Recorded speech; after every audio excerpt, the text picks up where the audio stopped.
Guys, ang issue ng Honda Beat guys, pag-aabot ng 3 taon, so kailangan i-check nyo yung chassis niya sa ilalim kasi minsan mababali. So ito yung issue ng Honda Beat. 3 taon pa lang to guys. Pero tingnan nyo. Tingnan yung chassis niya sa ilalim. Bali na, uga-uga na. Buti na lang hindi kami na disgrasya. Yan no. 3 taon pa lang to. Minsan lang gamitin. Pero bali na yung chassis. Ito ang problema ng Honda Beat. Sana sa Honda ay mabigyan ito ng pansin. Kailangan solid yung bakal na ilagay dito. Ito ang problema nito eh. Mahal pa naman ang bili natin, tapos yung mga bakal na nilagay dito, sus, ang ninipis.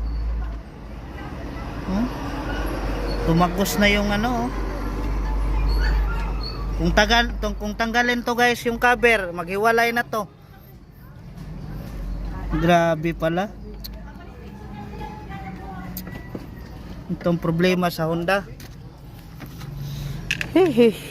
Dagdag gastos naman.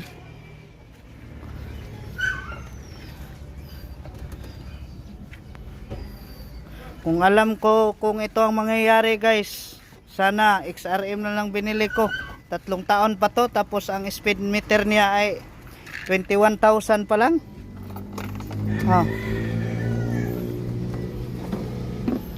21,000 pa lang yung speed meter. Tapos na ito na nangyari.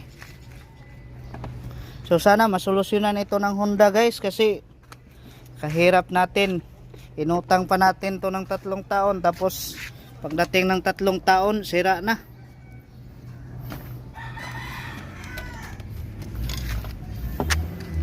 Paano na kaya to? Silsilay pangkuhaog ko ba, pangkuhaog. Dito kaya sa kabila guys, tingnan natin. Yan guys oh. Sus. Wala na talaga, bumigay na. Ito ang issue niya guys. Yung mga motor dyan nyo guys, kung may Honda Beat kayo, tingnan nyo na hanggang maaga pa para ma-welding. Madugtungan pa ng bakal. Baka madisgrasya kayo, hindi nyo yan pinapansin.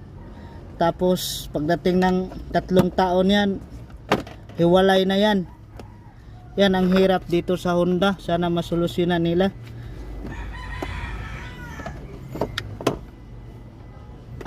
Yan no. Hanap pa tayo ng welder nito guys, na makapag-align nito. Sana sa Honda ayusin nyo yan yung ano nyo, chassis, kasi pinaghirapan namin to ng 3 taon, tapos pagdating ng 3 taon wala na. Puro kalawang na. Lalong lalo na dito. Tingnan niyo yung body guys. Makapal na yung kalawang.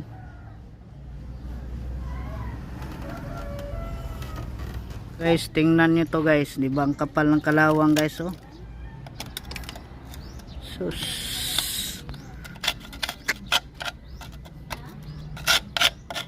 Grabe. Dito din guys. Wala nang nakakapit guys oh. Putol. Dito putol. Sus.